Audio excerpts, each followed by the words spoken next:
Sa Hataw pa, Parañaque, kasama natin si Councilor Benjo Bernabe. Manang-mana po sa kanyang ama when it comes to public service. Umahataw na programa at siya po ngayon ang ating makakasama sa Hataw pa, Parañaque. Meron tayong programa ngayon na ni-launch, ang ating anti-rabies campaign. At ito po binababa namin sa mga iba-ibang asosasyon, homeowner association, neighbor association. Nagbibigay po ang ating city government na libreng anti-rabies vaccine para sa ating mga animals. Kasama ating mga doktor, mga nurse. Bigyan din sila ng parang certificate para kung saan ma-identify nila kung kailan sila nagpa-vaccine. Nagiging regular ang ating pagbibigay sa kanila ng kanilang vaccine. Alam na natin lahat, kapag nakagat tayo ng aso, medyo mahal ang pagpapagamot. Agapan na natin, treat natin kung saan hindi na po kumalat ang ating rabies. Nakapapunta na kami sa 3 barangay at sa darating na mga araw, tatapusin na namin ang ating anti-rabies vaccine sa lahat ng barangay dito po sa Parañaque. Ang ating vaccine kasi ng anti-rabies ay para sa mga aso lang. Sa ating mga patients, meron po itong ino-offer sa ating mga private clinics.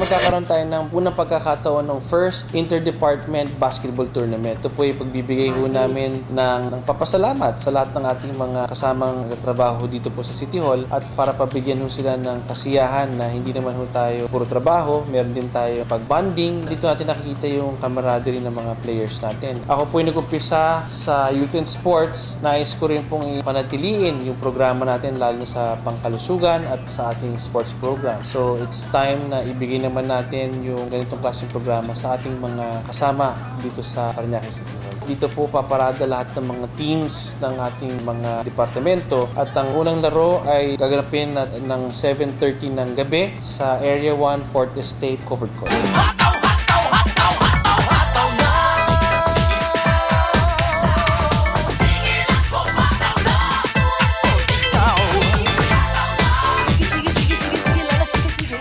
Magkakaroon tayo ng launching na Parañaque Ko, Love Ko, Linis Ko. Ito po isang programa kung saan ang ating beautification ay bibigyan natin ng pansin, ang ating pong cleanliness, yung pagbibigay natin ng assistance sa mga barangay, ang kanilang makagamitan upang panatiliin ng kalinisan sa kanilang mga lugar. Ito po isang proyekto ng ating spouses ng ating Metro Manila mayors. Dito po sa ating lungsod, ito po yung pangungunahan ni Mayora Girly Bernabe. Ito po ay kanyang advokasya. Isang perfect example ay lahat po ng ating spouses o asawa ng ating Metro Manila mayors ay involved sa proyekto nito. Tutulungan po sila. Ito po ay launch sa ating Parañaque City Hall dito sa Taxpayers Lounge. Invited po yung mga Metro Manila wives. Ito po kanilang asosasyon ay bibisita. Just the same na ang aking pong ina pagka nag-opening ho dun sa ibang syudad ay nakakasama din po nila. Maganda ang ating mga coordination ngayon sa ating mga national agencies. Lately, nagkaroon ho ang ating San Dionisio Credit Cooperative as part of their 50th anniversary ang kanilang coastal cleanup. Ating buting mayor ay very supportive, lalo na sa mga asosasyon, sa ating cooperatives at sa mga programang katulad ng cleanliness. Kami po ay nakisama sa programa ng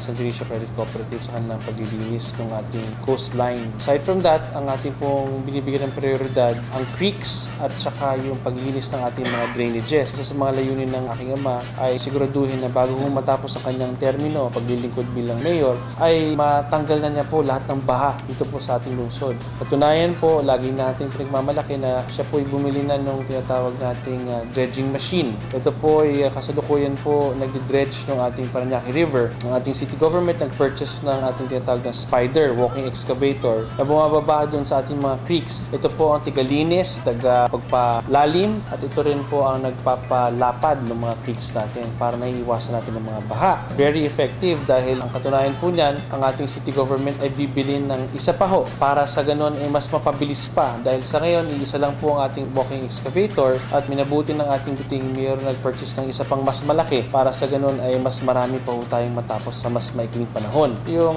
ating ginagawa ngayon, yung ating sewer vacuum jet, yung ating pong Vactor kung tawagin, ay nagpupunta sa iba-ibang mga barangay at nililinis ang ating mga drainages para sa ganun ay tubig pagka umulan o yung mga tubig na galing sa mga kabahayan ay tuloy-tuloy ang daloy at diretso papunta sa creek. Yung mga drainage naman ho ay ginagamit natin yung sewer vacuum jet o yung Vactor sa paglinis para sa ganun pag umulan o yung mga tubig na galing sa kabahayan ay dire-diretso ang flow at hindi na po mag-iipon-ipon na maiiwasan ang mga kabahaan.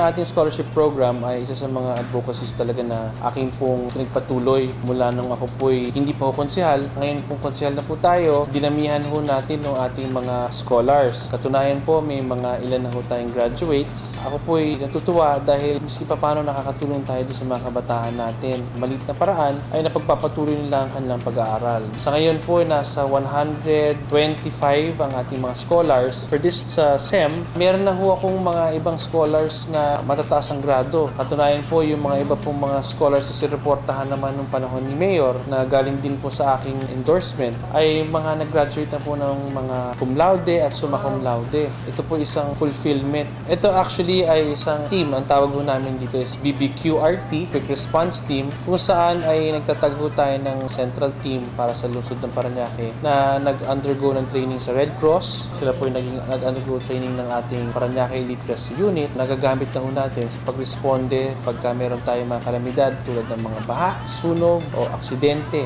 na kung saan ang unang responder natin ang makarating sa site, siya makakatulong. Nag-expand na ho kami dahil sa malaki at maganda po yung programa natin. Nag-expand na ho tayo sa iba-ibang barangay para sa ganun mas mapabilis ang responde ng ating mga quick response team. Sa kasalukuyan ay nagbubuo kami ng per barangay para sa ganun ay mas on-site makatulong yung mga rescuers natin. Sa aking mga kababayan sa lungsod ng Parañaque, ako po ay nagpapasalamat sa tuloy-tuloy niyo pong suporta sa ating lungsod. Dito po sa lungsod ng Parañaque, tuloy-tuloy ang Hataw Parañaque. Hataw Parañaque!